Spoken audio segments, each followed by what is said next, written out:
আমি আজি প্ৰতিবাদী কাৰ্যসূচী লৈছিলোঁ। উৎপল গোস্বামী আমাৰ এইখন অফিচৰ পৰা তেওঁ মানে ৰিলিজ লৈছিল, আকৌ ষ্টে কৰিছে। আমি ষ্টে বিচৰা নাই। তেওঁ এজন দুৰ্নীতিপৰায়ণ মানুহ। আমাৰ শিক্ষকখিনি মানে তেওঁক নিবিচাৰে, মানে তেওঁ বহুত মানে অশান্তি দিছে আৰু তেওঁ বহুত টকা পইচাৰ লগত মানে তেওঁ জড়িত আৰু এইবিলাক মানে টকা পইচা তেওঁ সংগ্ৰহ কৰে শিক্ষকখিনিৰ পৰা। আমি আগতো এইখিনি দাবী উত্থাপন কৰিছিলোঁ আমাৰ শিক্ষক সন্মিলনীৰ তৰফৰ পৰা।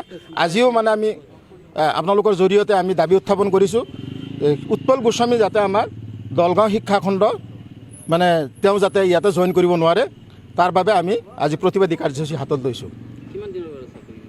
তেওঁ উৎপল গোস্বামী 2013 চনৰ পৰা আজিলৈকেও তেওঁ আছে ইয়াতে।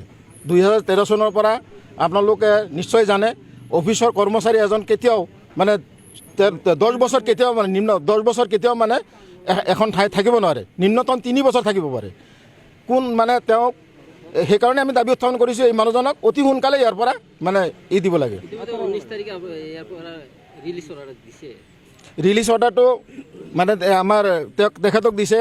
আমি জনামতে এই উৎপল গোস্বামী আকৌ ষ্টে অৰ্ডাৰ এটা মানে তেওঁ লৈ আহিছে, আৰু যাৰ কাৰণে আমি সেইকাৰণে দাবী উত্থাপন কৰিছোঁ শিক্ষক সন্মিলনীৰ তৰফৰ পৰা অতি সোনকালে তেওঁ মানে ইয়াৰ পৰা যাব লাগে আৰু তেওঁ যাতে জইন কৰিব নোৱাৰে, তাৰ বাবে আমি আগন্তুক দিনত এনেকুৱা ধৰণৰ কাৰ্যসূচী লৈয়ে থাকিম।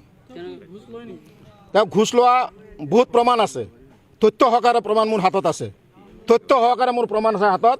যদি আপোনালোকে বিচাৰে আমি দিব পাৰিম, এতিয়া অনা নাই।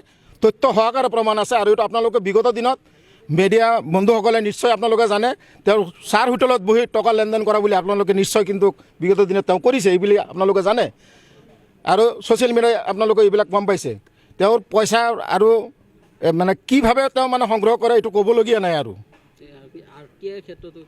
আৰটিআইৰ ক্ষেত্ৰত মানে তেওঁ কি কৰে, তেওঁ 2013 চনৰ পৰাই আমাৰ শিক্ষকখিনিক বহুত মানে কষ্ট দিছে আৰু আৰটিআইৰ মাষ্টাৰ তেওঁ। আৰটিআই কৰে আপোনাক ক'লোৱে, ইয়াৰ মানুহ নহয়, আপোনাৰ ডুমনিচকীৰ মানুহ, বাইহাটাৰ মানুহ, বাইহাটাৰ ডুমনিচকীৰ মানুহ। আমাৰ দলগাঁও শিক্ষাখণ্ডৰ আণ্ডাৰৰ শিক্ষকখিনিৰ তেওঁৰ নাম, স্কুলৰ নাম কেনেকৈ জানে আপোনালোকে কওক? কেনেকৈ জানে? স্কুলবিলাক কেনেকৈ জানিব? আমিতো নাজানো। তাৰমানে তেওঁ এইবিলাক সংগ্ৰহ কৰি, অফিচৰ পৰা এইবিলাক সংগ্ৰহ কৰি সেইজন শিক্ষকক মানে তেওঁ মানে মাতি আনি যিজন মানে আৰটিআই কৰে তাৰ লগত মানে বুজাবুজি ৰাখি মোটা অংকৰ ধন এটা কিবা এটা তেওঁক মানে আৰটিআই যি কৰে তাক কিবা এটা দি পেলাই মোটা অংকৰ ধনখিনি বাকীখিনি তেওঁ লয়, আৰু এইটো তেওঁৰ এটা ব্যৱস্থা চলিছে। যাৰ কাৰণে আমি দাবী উত্থাপন কৰিছোঁ শিক্ষকৰ তৰফৰ পৰা এনেকুৱা ধৰণৰ কৰ্মচাৰী আমাৰ এই অফিচত নালাগে। আচলতে যোৱা এই মাহৰ 5 তাৰিখে আমি অৰ্ডাৰ এটা পাইছিলোঁ মাননীয় দৰং জিলা আয়ুক্ত মহোদয়ৰ পৰা।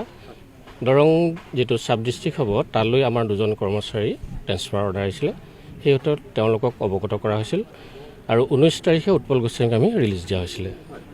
এতিয়া আমি এটা সূত্ৰৰ পৰা জানিব পৰা মতে তেওঁ এইটো ষ্টে অৰ্ডাৰ হৈছে, গতিকে তাৰ প্ৰতিবাদত শিক্ষকসকলে যি ধৰ্ণা দিছে, স্মাৰকপত্ৰ প্ৰদান কৰিছে আৰু যাৱতীয় ব্যৱস্থাৰ কাৰণে আমি ঊৰ্ধ্বতন কৰ্তৃপক্ষলৈ প্ৰেৰণ কৰিম। আমি জাষ্ট চৰকাৰৰ অৰ্ডাৰ ফ'ল' কৰা মানুহ, যেনেকৈ অৰ্ডাৰ দিয়ে আমি তেনেকৈ ফ'ল' কৰিম। আমিতো এইটো অক্ষুণ্ণ ৰখাৰ চেষ্টা কৰিম।